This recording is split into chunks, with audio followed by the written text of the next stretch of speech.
Welcome everyone to this exciting interview segment. Today we have the pleasure of sitting down with Erin Karpluk, star of the Hallmark movie Three Wiser Men and a Boy.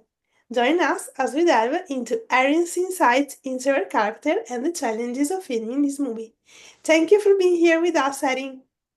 Thank you for having me. Merry Christmas, everyone.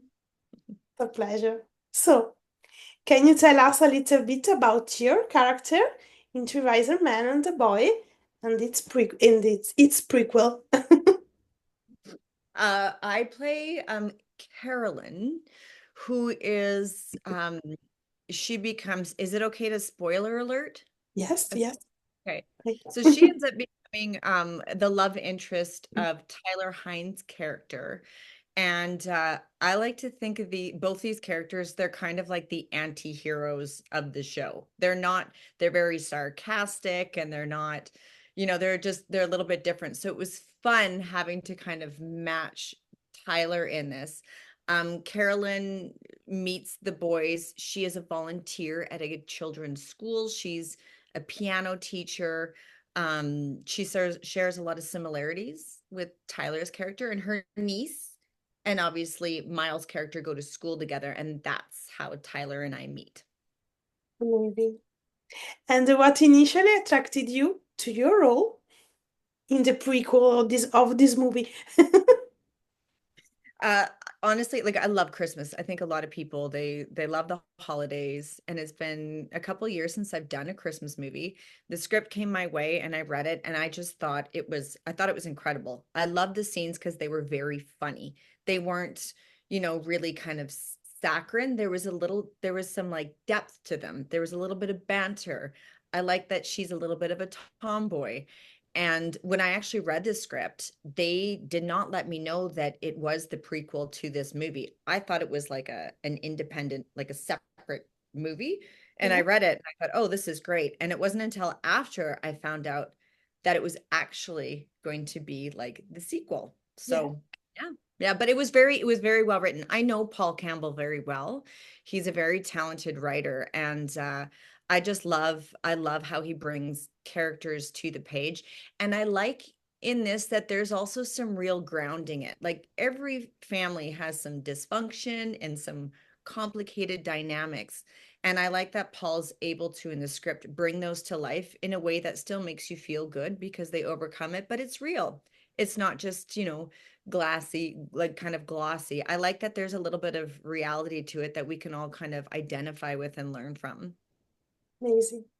And talking about this series of movies in general, what do you think makes um, this storyline so special and captivating?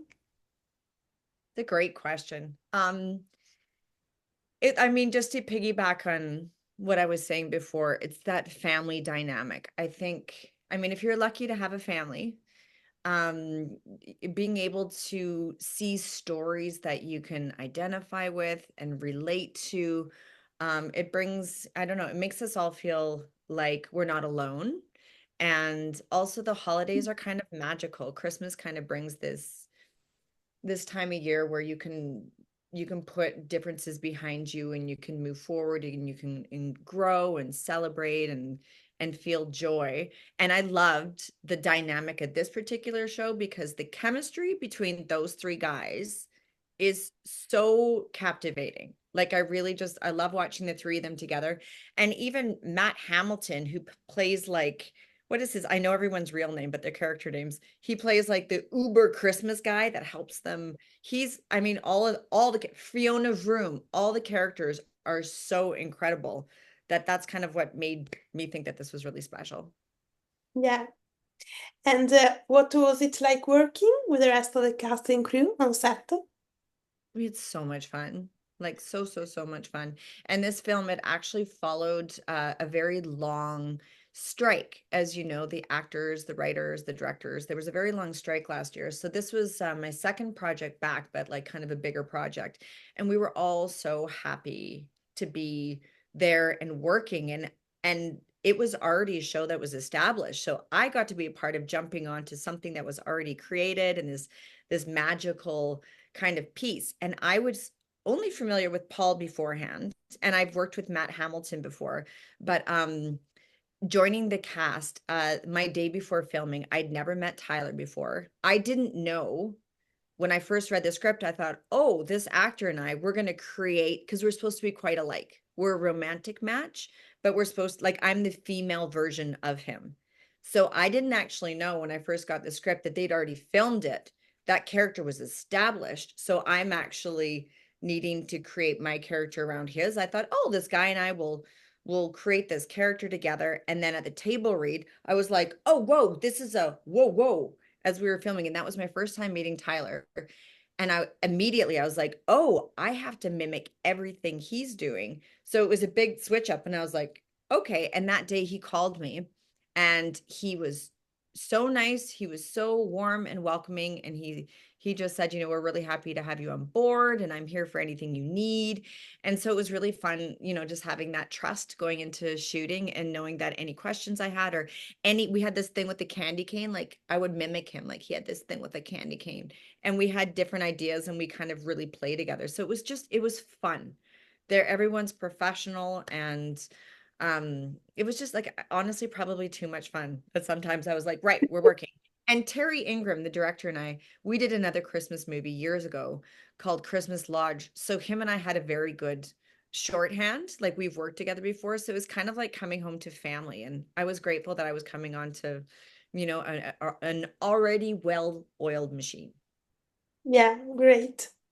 And the last question about this movie, what was your favorite scene or moment while filming it?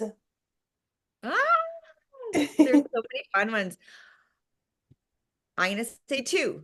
There's the one scene where we're rehearsing for the Christmas pageant. I think it's when um Taylor first meets Caroline and Stefan, played by Paul Campbell, like backs up into something, and there's this whole series of events where like the sets collapse and everything's in a conjumble and the kids are staring and it's total chaos. That was really fun to shoot. And then my second favorite scene, or equally, was at the arcade. Taylor takes Carolyn on a first date, and we go and we have this like dance off at an arcade. And it was shot at Castle Fun Park in British Columbia. It was so much fun. And I mean, we're dancing, we're playing video games, and then we went into laser tag after. I mean, that's just a really good day on set. Do you know what I mean? Like, I was like, I'm getting paid for this. It's amazing. It's amazing. Yeah. Yeah. So, change of subject. Mhm. Talking about your career, we can begin with your past project. You have to know that I am a big fan of Life Unexpected. Oh, Yeah. yay! Yeah. Nice. What can you share about your experience in on the set of Life Unexpected? I love that show. It's funny. I went and got my nails done and Christmas, and they had a Christmas movie playing, and it was Britt Roberts. Britt Robertson, she had her Christmas movie, so I was watching her, and she's a woman now. And when we filmed, she was like, I mean, she was a teenager, and she's so talented and so kind to work with. I felt Sherry Appleby and we had all of our scenes together, and she felt like a sister. Like she was so welcoming. And even in Los Angeles, after we stopped filming, Liz Tigler, the showrunner, would have, Christopher over and Kerr and like the entire cast over. And, I was a supporting cast on that, and everyone made me feel so welcome. Um, I really liked the humor in it. It felt like we were sometimes doing a sitcom. The scenes between Kerr and Sherry and I was kind of like the straight man boss. It was so fun. It was so well written. And again, it felt like going into like just a family that was really supportive of each other. And the crew was fantastic. And it was a really, really cute show. Like, I don't always watch the shows that I do, but I watched this and I remember thinking, like, I love this show. I genuinely wanted to watch it. It was definitely in my vein of things I like. So thank you for watching. Thank you. So, another past project, you have a small role in 911 and Mhm. 911 Lone Star. Mhm. What can you share about that? Oh, that was so fun. The first one I did, yeah, because the first one The first one was the Christmas one, right? I think the first one I did was the because not to toot my horn, but I was at that point the only crossover character they had. So I think yes, I started off on the Angela Bassett one, and I played like a crazed mom wanting this toy for her kid, and I end up macing Santa Claus. We had so much fun doing it, and Angela, I mean, she's an icon. I don't get starstruck easily, but I was with her and she had to put me in a squad car. She was so funny. Like she's kind of badass in her like police uniform, but she's so funny. And she was like chatting behind the scenes. She's like, "You get in there." Like she was great. And then they called me back and they wanted to carry over my character Pepper into the Rob Lowe version of 911.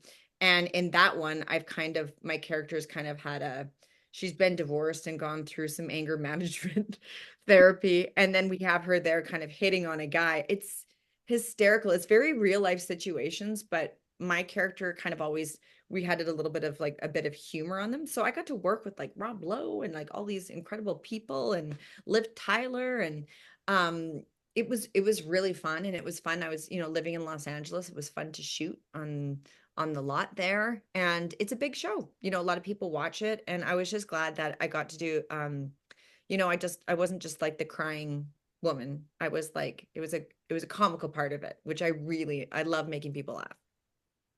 Amazing. So, another show you you joined in the past, A Million Little Things. What can you share about your experience on this set and what is your favorite memories about this set? Oh, there's so many. I mean, I think I did close to 20 episodes of that show over 2 seasons. And it's one of those things as an actor, often will audition for a role and it'll be like a guest star, like a one thing with potential to reoccur. And normally that doesn't happen. So I saw that and I thought, we'll see, we'll see. But anyways, I ended up, I went on and I played the wife of not a good guy. And as we were filming it, I think one of the producers on set, I know one of the producers on set, he had my back and he kept kind of like whispering, this is the story I heard, into DJ Nash, who's our showrunner. He said, this girl, she's good and this and that. Anyways, my character ended up definitely reoccurring and they had me going from playing this man's wife to then getting divorced from him and then ending up dating one of the lead characters played by David Gentoli, who is so lovely to work with. And then we had this incredible arc where I become an alcoholic and I guess I can spoiler alert. I Yeah, mean, I end up going to jail because I've done something horrible. And there was, but then also there's some very funny scenes. There's some very romantic scenes. There's some very real scenes. DJ writes a lot from his life, and I find that it's when people watch it, it just really hits those heartstrings that make you identify and grow and again not feel so alone. And you see these people going through very, very real, deep things and overcoming them or not. And I had an incredible time on that show. It really flexed my muscles as an artist playing like they gave me big things to play, big material, and I was very grateful for that. I had a lot of fun.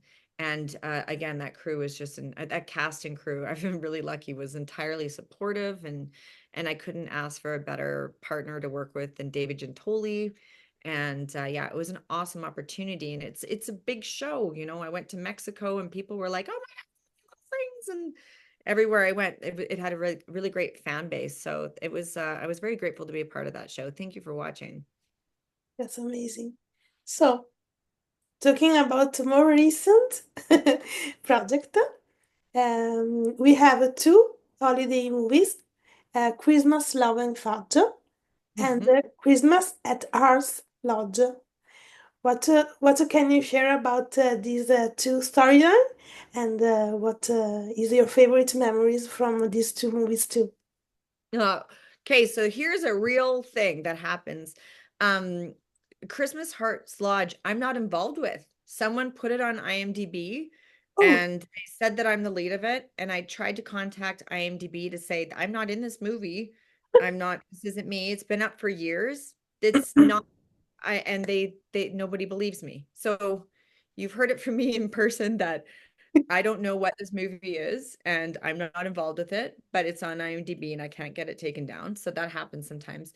But Christmas, Love and Fudge, we shot that this year, and it's with Christopher Russell, who is just this like he's like this Adonis of a man. I think he's 6'6", and he's got a 12-pack abs, and he's always working out at the gym, and he's just this like, I mean, incredibly good looking guy, but he matches it on the inside. He's so fun to work with. We shot this movie in 11 days, which is, that's a very short period to shoot. And the director, Danny and Chris and I, we all agreed we wanted to make this a rom-com. We wanted to really make this a romantic comedy. And so we went after it, and I did see a version of it, and I love it. It's one of the movies I am the most proud of. I can't wait for people to see it. And it's a little bit different than I think the traditional Christmas movies, because we incorporate just a little bit of like a little bit, a lot of goofiness.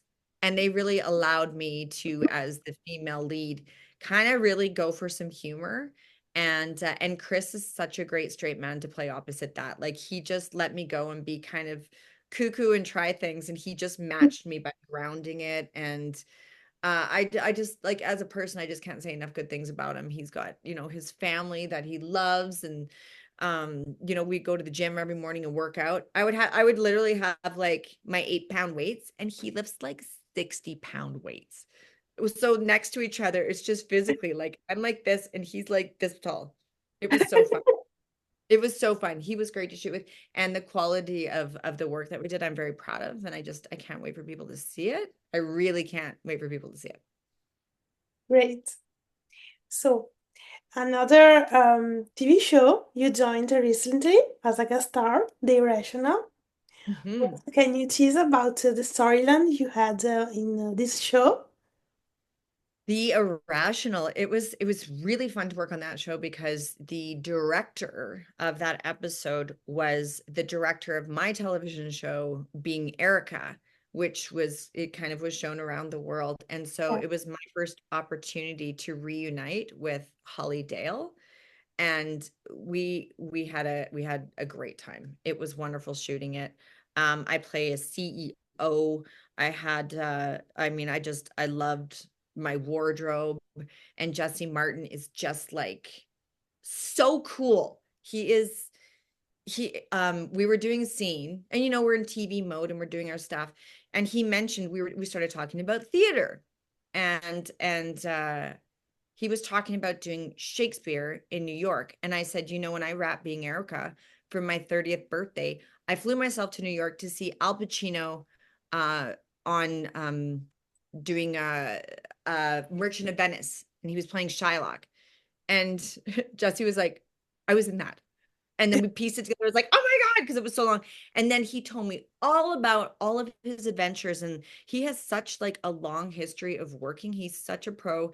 And he just lit up talking about theater. So here he is leading television shows. I mean, his body of work is epic.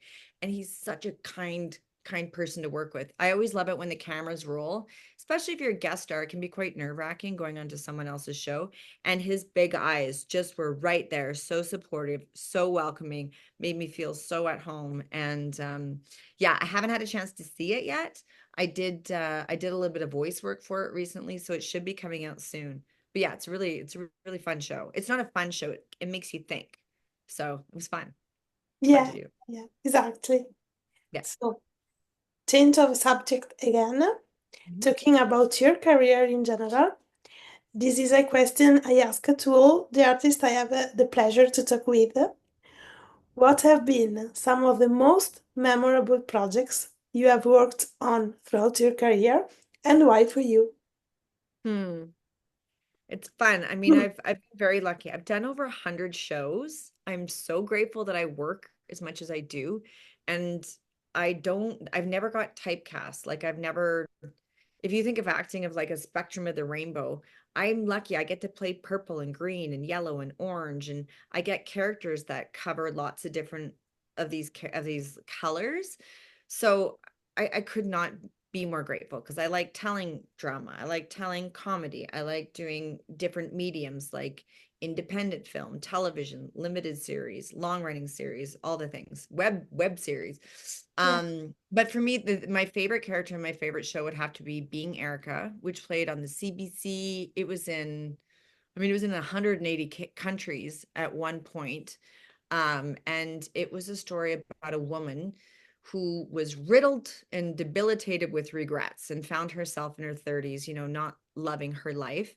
And she meets a fantastical doctor and he has her write out all of her regrets. And so every episode, we go back to one of those regrets. He sends her back in time to Yeah. like fix the regrets, but it's not that simple. She never really fixes them. It's more of a the sci-fi, it's more of a catalyst for her growth and development. And we did 4 seasons of that show. And it was such an incredible period of my life because I was able to carry a show where this character, like from episode 1 to episode 50, whatever it was, changes. Every episode, she's growly changing by degrees, which was so fun to see this arc and the writing. Like, I was so lucky to be a part of it. I had so much support from the cast, the crew, the writing. And she's just like, I just love this character because no matter how hard she gets knocked down, she gets up and she dusts herself off and she keeps going.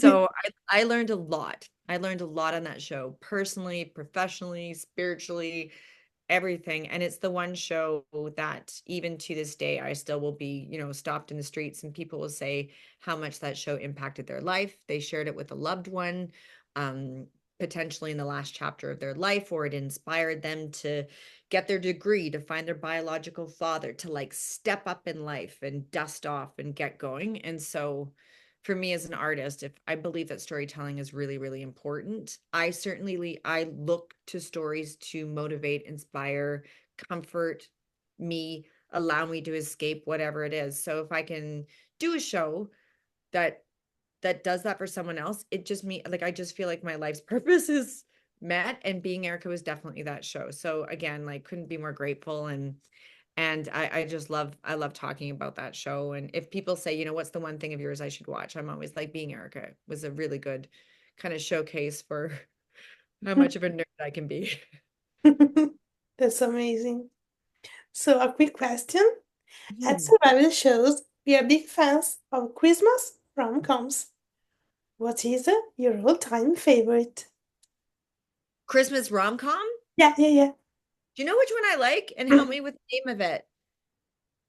Because it was Christmassy, I think. Ryan Reynolds and is it Just Friends? Yeah, just friends. I Ryan just Reynolds. yeah, and was it Jamie? Who is the lead girl? I didn't remember, but I remember correct. Yeah, and the girl from Mom too was in it, and she had the two, like so funny. Wait a minute, Farah. Ah, names right now, names. We could IMDb, but I Yeah, just that was funny. But my all-time favorite is National Lampoon's Christmas Vacation, and yeah, also Love Actually, because Love Actually, it's got that it's just got that, I don't know. I just think it's so magical. My mom and I every year we watch Love Actually, and my dad and I every year we watch National Lampoon's Christmas Vacation. amazing. Yeah. So, the last question. Can you tease something about your next projects? This year, 2024 was actually a very, very fun work year after that strike. I'm very happy to kind of get back up and rolling. We've talked about the Christmas projects, the Irrationals coming out. I was able to join the cast of Allegiance and do an episode of that. I really loved working with that cast and crew. Um, but the two major projects that I'm looking forward to people seeing are one's on Apple TV, and it's opposite Taron Egerton. He did a limited series on Apple TV called Blackbird. So that same crew, the same, Jim McKay's the director, Dennis Lehaney's the showrunner, Taron, they're now doing a totally different limited series for Apple TV called Firebug, and it's based off of a podcast of a true life story in California. And I really can't say too much about it because I don't want to spoil that one. But I'm in 4 of 9 episodes. It's a really interesting arc. It's material that I've never done before Yeah. all. And the majority of my scenes are opposite Taryn, and he is just a beast of an actor. He is so compelling. Our first scene we did, we're in an environment, and I kind of look over and he shoots me a look. And I just remember I almost fell off my chair because he's just got so much going on. He's to work with, he's so professional, he's so kind, he's really supportive. It's very dark subject matter, like it's not necessarily a comedy. It's really, there's some really grounded dark things. There's a lot of anti-hero work within that, so I got to flex a lot of different artistic muscles in that, and was so supportive.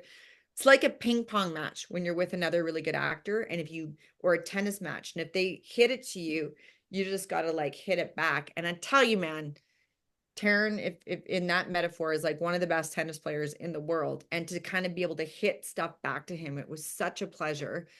And then the other show I did, it's a really, really beautiful independent film called Any Other World. It's directed by Ben Pickles. Um, Bruce Greenwood and another actor and I are in that. And I don't know if I don't want to give too much of it away, but it's a three-hander. And Graham, who plays my son in it, he's just so lovely. It's there's a little bit of a science fiction element to it, and I play this woman who, how do I say this without giving too much away, who's had some trauma in her life that's caused her to become a hoarder. She's very quirky. She's very, what society would deem, there's something wrong there, when in fact, I just see this light inside this woman. And she's so resilient and so beautiful. She just has this heart of gold. And it's such a good script. It's such a good script. And there's only 3 of us in it. And it's kind of like a metaphor for a lot of things going on right now in our world. There's a lot of polarizing, divisive things going on. And you can even kind of go back to like COVID days and see it's not about COVID, but I think anyone watching this, there'll be a lot of like parallels that they can glean from. And yeah, I was so honored to be a part of this. And it was a low budget Canadian independent film. I am so proud of the work that was done on this by everyone. I cannot wait to see it. I cannot wait for people to see it. So yeah, that's all kind of coming out in 2025. So very lucky to have a good year and look forward to new stuff. I love doing shows that I'm proud of that people can see, and I'm just grateful, really, really grateful. That's inspiring, amazing. So, this is it. Make sure, all of you, to go to Trivisor Man and a Boy on Hallmark Plus and all the other project Erin is in. And thank you, Erin, to join us today. Thank you, and wishing everyone just a very safe, happy, and healthy holiday season, and like an incredible 2025. Let's let 2025 be an amazing year. Thank you. Thank you again. And thank you all for watching. Bye.